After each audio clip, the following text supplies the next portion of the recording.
On va s'intéresser aujourd'hui à l'utilisation de la calculatrice pour trouver l'écart type et la moyenne d'une série statistique avec des intervalles, c'est-à-dire des classes. Donc là, vous voyez que j'ai une classe avec des intervalles, donc quand je vais éditer les listes, mettre le milieu de chaque classe. Donc je fais Stat, Edit, Entrée. Si j'ai des valeurs, je me mets dans L2, je mets Annuler, Entrée.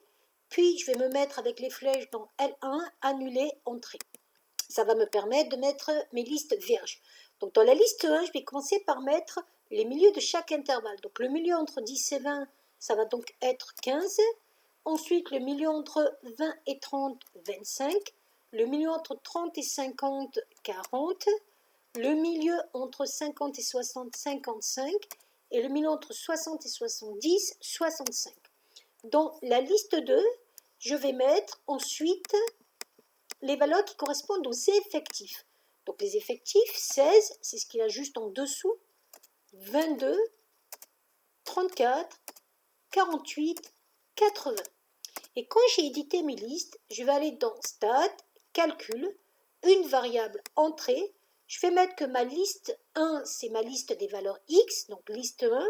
Si vous ne l'avez pas, liste 1, il suffit de faire seconde.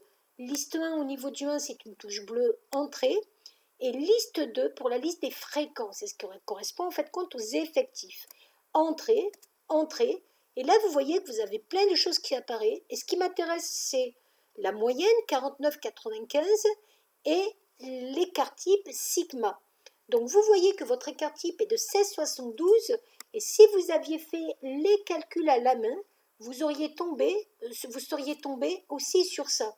Donc ça, dans l'autre vidéo, j'ai fait les calculs à la main entre guillemets, c'est-à-dire sans utiliser la fonction statistique de la calculatrice.